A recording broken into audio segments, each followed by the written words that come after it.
Indian blogger নন্দিনীর আরও একটি পর্বে সকলকে স্বাগত। বন্ধুরা, আশা করি সবাই ভালো আছেন, সুস্থ আছেন।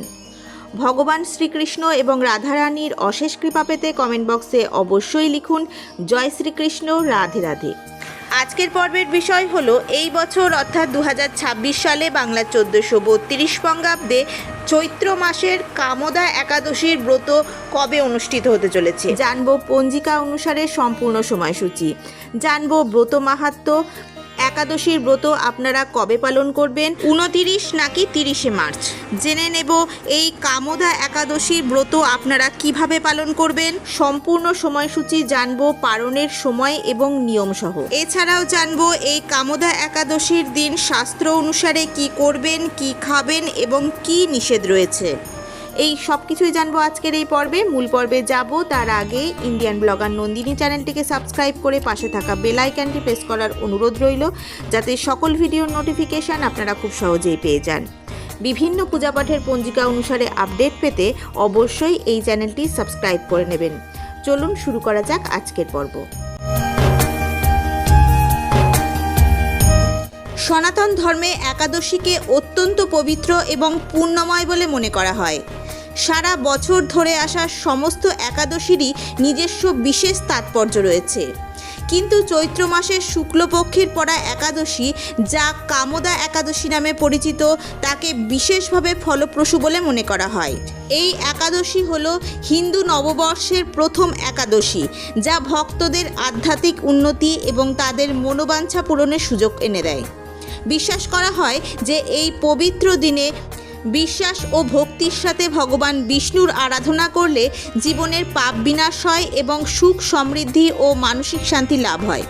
কামোদা শব্দের অর্থই হলো মনোবাঞ্ছা পূরণকারী, তাই এই উপবাস ভক্তদের পূর্ণময় মনোবাঞ্ছা পূরণের জন্য বলে মনে করা হয়। কামোদা একাদশী ব্রতের পূজা পদ্ধতি। কামোদা একাদশীতে ভক্তদের শাস্ত্র অনুসারে এই আচার অনুষ্ঠানগুলি পালন করা উচিত। ব্রহ্ম মুহূর্তে সকালে ঘুম থেকে উঠে স্নান করে পরিষ্কার বস্ত্র পরিধান করুন।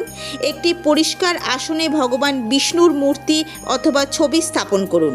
তাকে হলুদ ফুল, তুলসী পাতা, ধূপ, প্রদীপ এবং নৈবেদ্য অর্পণ করুন। ওং নমঃ ভগবতে বাসুদেবায় মন্ত্র জপ করুন।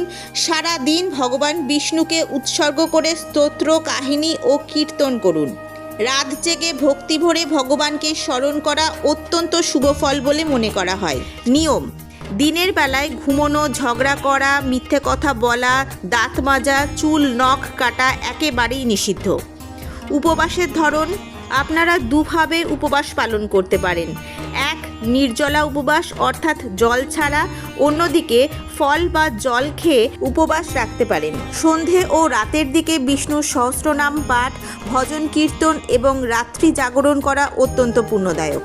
কামোদা একাদশীর পালনের নিয়ম: দ্বাদশী তিথিতে অর্থাৎ ব্রতের পরের দিন নির্দিষ্ট শুভ সময়ে স্নান সেরে শুদ্ধ বস্ত্র পরিধান করে পুজো করুন এবং তারপর ব্রাহ্মণ এবং বৈষ্ণবদের ভোজন ও দক্ষিণা দিয়ে উপবাস ভঙ্গ করুন। এই দিন শাস্ত্র অনুসারে বর্জনীয় বা নিষিদ্ধ কাজের মধ্যে হলো এই ব্রতে চাল বা শস্য জাতীয় খাবার, মধু এবং অন্যের বাড়িতে ভোজন করা একেবারেই নিষিদ্ধ। এবার জানবো এই বছর অর্থাৎ 2026 সালে বাংলা 1432 বঙ্গাব্দে চৈত্র মাসের একাদশী কামোদা একাদশীর সম্পূর্ণ সময়সূচি পঞ্জিকা অনুসারে।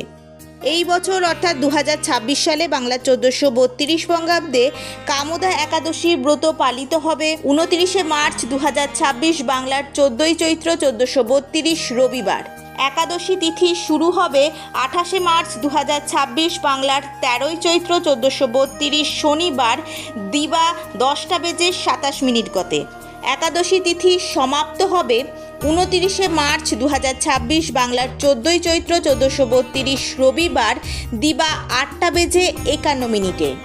সুতরাং এই বছর কামোদা একাদশীর উপবাস পালিত হবে 29শে মার্চ 2026 বাংলার 14ই চৈত্র 1432 রবিবার। এই বছর কামোদা একাদশীর পারণ সম্পন্ন হবে 30শে মার্চ 2026 বাংলার 15ই চৈত্র 1432 সোমবার দিবা 7:38 মধ্যে কামোদা একাদশীর পারণ। আজকের ভিডিওটি আপাতত এই পর্যন্তই। যদি ভালো লেগে থাকে তাহলে অবশ্যই একটা লাইক করে দেবেন এবং হেল্পফুল বলে মনে হলে নিজেদের ফ্রেন্ডস ফ্যামিলির সাথে শেয়ার করার অনুরোধ রইল। সবাই খুব ভালো থাকবেন, সুস্থ থাকবেন। দেখা হচ্ছে আবার আগামী পর্বে।